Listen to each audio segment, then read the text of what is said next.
अजीमत जुर्अतो हिम्मत का है इज़हार, सीधी बात रिवायाते सहाफत का अलम बरदार, सीधी बात। नाज़रीन गिरामी अस्सलामु अलैकुम वरहमतुल्लाहि वबरकातुहू। सीधी बात के ताज़ा तरीन प्राइम टाइम में आप लोगों का इस्तकबाल है। नाज़रीन मैं अंसार अजीज़ नदवी इस वक्त के ताज़ा तरीन इवनिंग प्राइम टाइम में आप लोगों के सामने कुछ अहम तरीन ख़बरें, उस पर तबसरे, कुछ तस्वीर के हवाले से तनकीदी तबसरे लेकर के हाजिर हुआ। मैं आपको बताऊंगा कि बिहार की क्या सूरत हाल है। एक तरफ एमआईएम के लीडर को जान से मारने की धमकी मिल रही है तो नीतीश ने वज़ीर आला का ओहदा लिया है। वहीं नायब वज़ीर आला के नाम को लेकर के भी कुछ अलग किस्म के तबसरे आ रहे हैं। यूएई की दो अहम तरीन ख़बरें मैं सुनाऊँगा, एक तो गोल्डन वीज़ा की और दूसरी जो है तारिकीन वतन जिनकी वीज़ा ख़त्म हो गई है और लेकिन वो वहीं फंसे हुए, उनके लिए क्या मोहलत दी गई है वापस लौटने के लिए। और वैक्सीन तैयार हो चुकी है, 94% कामयाब हुए हैं। इस सिलसिले में बताया जा रहा है कि तुर्की का जोड़ा ये वैक्सीन तैयार करने में कामयाब हुआ है। पूरी तफसीलात मैं आपको रखूँ।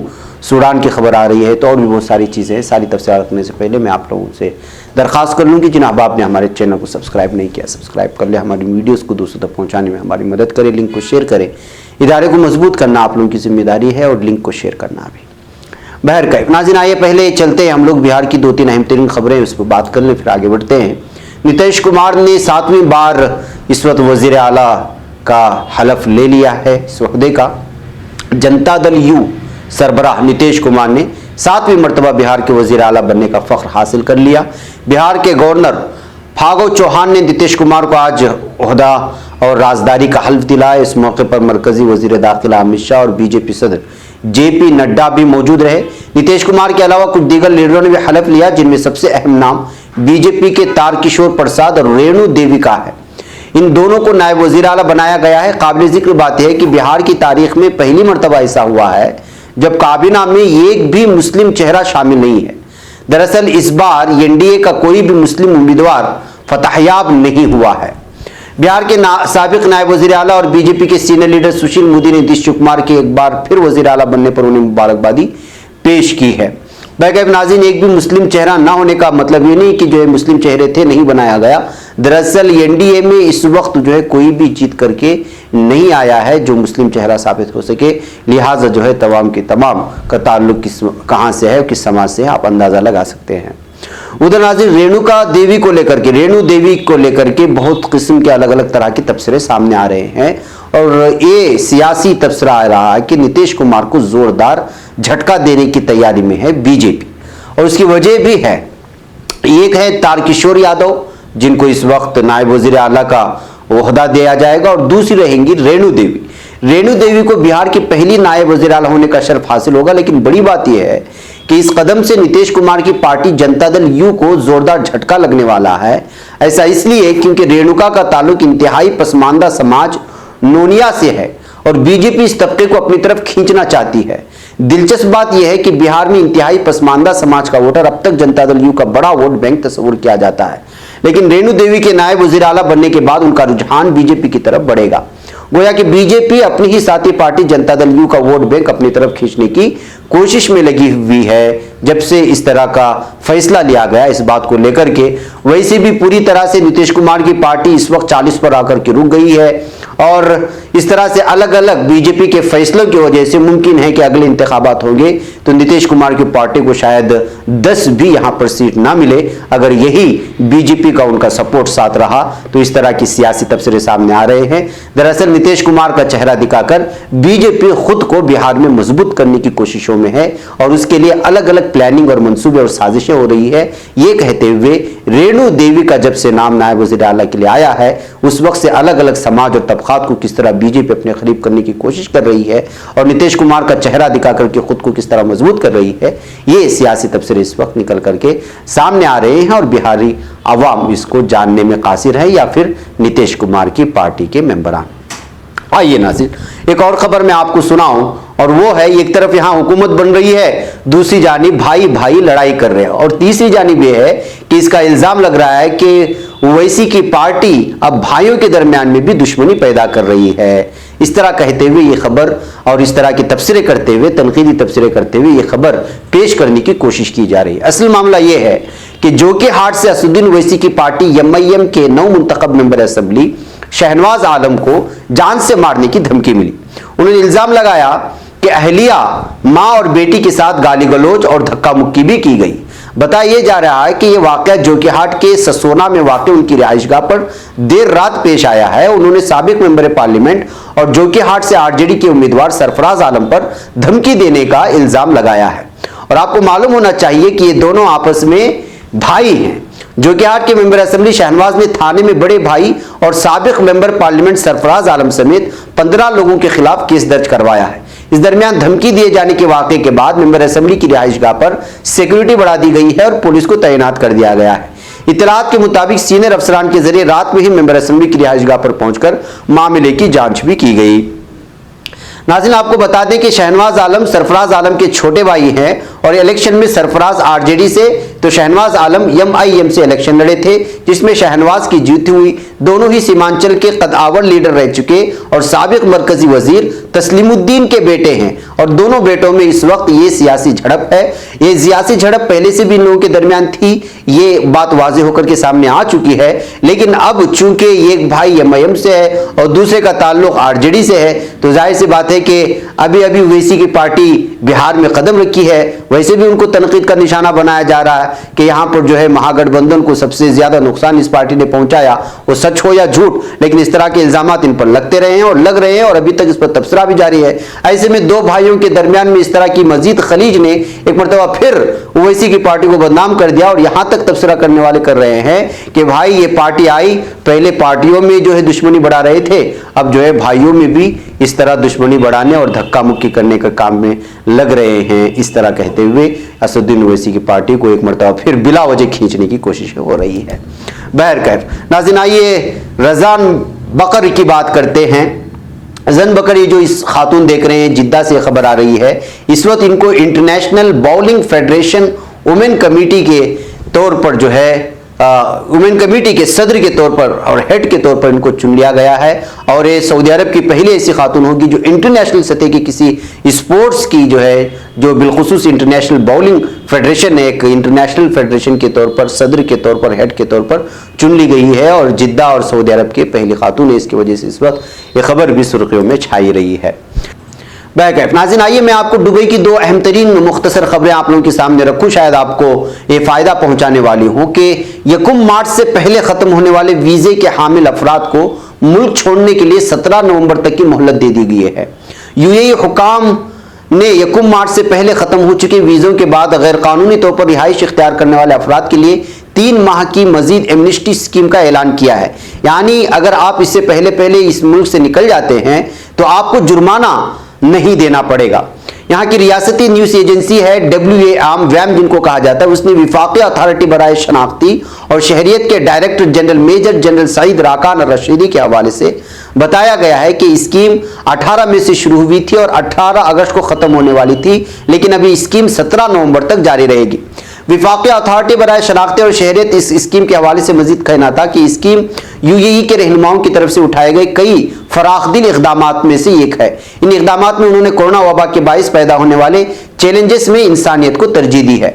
और राशिदी ने गैर कानूनी अफराद को हिदायत की है कि वो इस मौके से फायदा उठाएं और जुर्माना भरे बगैर जो है वो अपने मुल्क छोड़ करके अपने ममालिक चले जाएं। इसलिए कि जिनकी वीज़ा मुद्दत ख़त्म हो जाती है, अगर वो यहाँ के पुलिस के हाथों लग जाते हैं तो फिर जाहिर सी बात है कि वहाँ के कानून के मुताबिक उनको बहुत बड़ा जुर्माना आयद किया जाता है। तो यहाँ कानून की तरफ से बताया जा रहा है कि मजीद आपके पास मोहलत है कि आप जो है मुल्क छोड़ करके चले जाएं और आपको किसी तरह की पूछताछ नहीं होगी और कोई जुर्माना भी आयद नहीं होगा। जो डेट दिया गया है उस डेट के अंदर अगर आप मुल्क छोड़ देते हैं, उससे अगर मजीद रहते हैं तो फिर जाहिर सी बात है कि वहां के कवानीन के मुताबिक जुर्माना आयद होगा। इसके अलावा नाज़रीन, आज गोल्डन वीजे का भी ऐलान किया गया है यूएई की जानिब से। मुत्तहिदा अरब इमारात के नायब सदर शेख मोहम्मद बिन राशिद अल मकतूम ने इतवार को ट्विटर पर ऐलान किया कि मतलूबा कवायद और ज़वाबित पूरा करने वाले अफराद को गोल्डन वीज़ा जारी किया जाएगा। एक रिपोर्ट के मुताबिक इस वीज़े के तहत मखसूस शोबों से ताल्लुक़ रखने वाले अफराद 10 साल के लिए मुत्तहिदा अरब इमारात में रिहाइश के मजाज होंगे। डॉक्टरेट की डिग्री रखने वाले और मेडिकल डॉक्टर्स गोल्डन वीजे के अहल होंगे। इसके अलावा कंप्यूटर, इलेक्ट्रॉनिक्स, प्रोग्रामिंग, इलेक्ट्रिकल और बायोटेक्नोलॉजी इंजीनियर्स भी गोल्डन वीजा हासिल कर सकेंगे। शेख मोहम्मद बिन राशिद मकतूब का ट्वीट में मजीद ये भी कहना था कि इस प्रोग्राम को इसलिए शुरू किया गया कि मुत्तहिदा अरब इमारात की तरक्की और कामयाबियों के अमल में टैलेंट हमारे साथ मौजूद रहे। मुत्तहिदा अरब इमारात में रहने वाले हाई स्कूल के ऐसे तलबा और तालिबात जिन्होंने मुल्क में टॉप पोजीशन हासिल की हो और यूनिवर्सिटी के तलबा और तालिबात जो 3.8 या उससे ज्यादा का GPA रखते हो, उनको भी गोल्डन वीजा हासिल करने के अहल है, उनको भी मिल सकता है। इन तलबा और तालिबात के अहल खाना भी गोल्डन वीजा हासिल कर सकते हैं। अरब न्यूज के मुताबिक इन शोबों के अलावा मस्नूई ज़हानत में खुसूसी इस्नाद रखने वाले बड़े आदाद व शुमार और वबाई अमराज की डिग्रियों के हामिल अफराद भी गोल्डन वीजे के लिए दरखास्त दे सकेंगे। यानी अगर आपके पास मुख्तलिफ मैदानों में सलाहियत है और आप अलग अलग शोबे में माहिर हैं तो फिर आपको जो है वहां पर गोल्डन वीजा मिल सकता है। ये आज ऐलान हुआ है मुत्तहिदा अरब इमारात की हुकूमत की जानिब से। नाज़रीन, UAE ने 2018 में तवील मुद्दती वीज़ा प्लान का ऐलान किया था, जिसके बाद से मुल्क ने कुछ गैर मुल्की सरमायाकारों जैसे कि चीफ एग्जीक्यूटिव्स, साइंसदानों और काबिल तलबा को 5 और 10 साल काबिल तजदीद वीज़े जारी करना शुरू कर दिया था। उसके बाद अब ये नया जो है लोगों के सामने लाया गया है गोल्डन वीज़ा, जो जिसके पास भी गोल्डन वीज़ा जारी होता है उसको 10 साल तक जो है UAE में रहने की परमिशन मिल जाती है। और उसके लिए क्या क्या शराइत है वो मैंने आप लोगों के सामने रख दिया है। नाज़रीन, आइए बात करते हैं। वैक्सीन तैयार हो चुकी है और अमेरिका की कंपनी ने इसको तैयार किया है। 95% जो है कामयाब होने की खबरें आ रही हैं। जी हाँ नाज़रीन, मॉडर्ना कंपनी जो है इस वक्त जो वैक्सीन तैयार करती है और बहुत बड़ी कंपनी है अमेरिका की, उसने ऐलान किया है कि अब तक 30,000 से ज़्यादा मरीजों पर ये वैक्सीन जो है इस वक्त तजुर्बा किया जा चुका है और 94% जो है इफेक्टिव हुए असर इसका साबित हुआ है। AFP न्यूज़ एजेंसी के हवाले से अलग अलग तरह से जो है खबरें सामने आ रही हैं। और इसके अलावा एक और हकीकत हम आपको बताना चाहते हैं कि इस दवा को तैयार करने वालों का ताल्लुक तुर्की से है, जो इस कंपनी के बड़े ओहदों पर शामिल हैं। जी हाँ, डॉक्टर वोजलम तोरची, ये जो इस वक्त तस्वीर में देख रहे हैं, अगर सब कुछ ठीक रहा तो इस साल के आखिर तक और अगले साल के शुरू में कोरोना वायरस की वैक्सीन की दुनिया भर में सप्लाई शुरू कर देंगे। वाज़ेह रहे कि तुर्क नजाद डॉक्टर ओगर शाहीन और उनकी अहलिया ओजलम तोरची जो इस वक्त आप देख रहे हैं, वैक्सीन के नताइज 90% मुस्बत आने का ऐलान कल ही कर चुके थे और आज ऑफिशियली तौर पर कंपनी की जानिब से ये डिक्लेयर हो चुका है कि वैक्सीन 94% असरअंदाज हुई है कोरोना मरीजों पर और वैक्सीन मंजूरी के मराहिल में है। और शायद जो है अमेरिका से इस तरह से खबरें आने के बाद अमेरिका में इसके डोज तैयार करने की मंजूरी मिल जाएगी। तो जाहिर सी बात है कि ये डॉक्टर इस वक्त इंटरनेशनल मीडिया इनके चेहरे नहीं बता रहा है, लेकिन तुर्की नजाद होने की वजह से इस वक्त तुर्क हवाले से जिन्होंने इस वैक्सीन को तैयार किया है उनकी तस्वीरें भी सामने आ चुकी हैं और इनके लिए तुर्की के कई लीडरान ने फोन करके इनको मुबारकबादी भी पेश की है। और उसमें से अहम तरीन तुर्की के वजीर खारिजा मेवलूद चावुशओगलू ने कोरोना वायरस वैक्सीन तैयार करने वाले तुर्क साइंसदानों प्रोफेसर डॉक्टर और शाहीन और डॉक्टर वोजलम तुरेजी के साथ टेलीफोनिक मुलाकात भी की।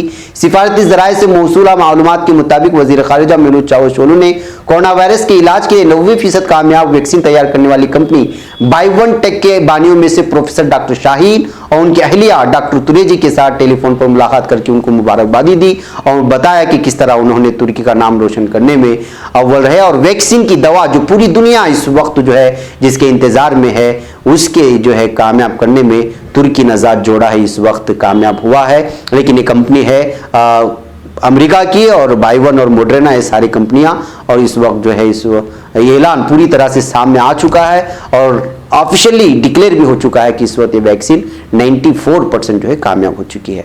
बाकायदा देखते हैं कि कब तक जो है पूरी दुनिया में ये दवा हम जाए। जाहिर सी बात है कि अब तो जो है इसकी परमिशन मिली है, इसको तैयार होने में वक्त लगेगा और पहले अपने मुल्क में इसको लिया जाएगा, फिर उसके आलमी सतह पर पहुंचाने की या फिर अपने अलग अलग जोन्स के हिसाब से उसको तकसीम करने की कोशिश होगी। एक लंबा प्रोसेस होगा, अगले दिनों में महसूस होगा कि किस तरह से इसको आम किया जाएगा और लोगों तक पहुंचाने की कोशिशें होगी। नाज़रीन, उधर सूडान में मुसल्लह गिरोहों हुकूमत के माबैन क़त्ल अमन मुआहिदे का जश्न मनाया जा रहा है। आप लोगों को मालूम होना चाहिए कि सूडान में लगातार हम लोगों ने दिखाया था किस तरह यहाँ पे हमले होते हैं, कभी स्कूलों पर, कभी जो है अलग अलग तरह की तंजीमें यहाँ पर मुतहर्रिक हैं और तमाम तंजीमों को शिद्दत पसंद तंजीमों और तहरीकों के तौर पर देखा जाता है। और यहाँ के मासूम लोग दिन भर और यहाँ की हुकूमत की जानिब से फ़ौजों के साथ लगातार यहाँ की जो धड़े हैं, मुख्तलिफ तंजीमें हैं, वो लड़ती रहती हैं। उसमें मासूम जानों के जाने की, ज़ाये होने की खबरें हम तक आती रहती। अब ये खुशखबरी आ रही है कि सूडान की अबूरी हुकूमत और साल हर साल से मुसल्लह जद्दोजहद करने वाली अलहदगी पसंद तहरीक के माबैन गुज़िश्ता माह तय पाने वाले क़त्ल अमन मुआहिदे के हज़ारों अफराद ने इस वक्त खुशियाँ मनाई है। मुल्क के मुख्तलिफ इलाकों से सूडानी शहरों ने तहरीक के परचमों के हमरा खुर्तूम के आज़ादी चौक में जलसा किया। इलाकाई रक़्स और नगमों के हमराही में क़याम अमन की खुशियाँ मनाई गई और इत्तेहाद व यकजहती पर जोर दिया गया है। तो इस तरह से नाज़रीन कोशिश ये हो रही है कि सूडान में पूरी तरह से जो है अमन का माहौल बने रहे। नाज़रीन, उधर शिमाली तुर्कब्रस से खबर आ रही है कि सदर एर्दोगान ने वहाँ पर उनका एक नया अस्पताल का इफ्तिताह किया है। आप लोगों को मालूम होना चाहिए कि इस वक्त सदर एर्दोगान शिमाली तुर्कब्रस के दौरे पर हैं और उन्होंने तुर्की की जानिब से शिमाली कब्रस के लिए जो है तोहफे में एक हॉस्पिटल बना करके यहाँ के आवाम के हवाले कर दिया है और उनका पुरजोर इस्तकबाल भी किया गया सदर एर्दोगान का शिमाली कब्रस में। बैक नाज़रीन, मुझे यहाँ पर मुख्तसर खबरें थी जो आप लोगों के सामने रखना था। इजाज़त दें। अस्सलामु अलैकुम रहमतुल्लाहि व बरकातुहू। खबर पढ़ने का तुमने भी अजब अंदाज पाया है, रवादारी के जज्बे ने भी तुम पे नाज पाया है, इसी रह में मोहब्बत का हंसी एजाज पाया है। तुम्ही हर अंजुमन में हमने तो मुमताज पाया है, मुमताज पाया है। तुम्ही से है तरक्की पर अजीज अंसार सीधी बात, अजीमत जुर्अतो हिम्मत का है इज़हार सीधी बात।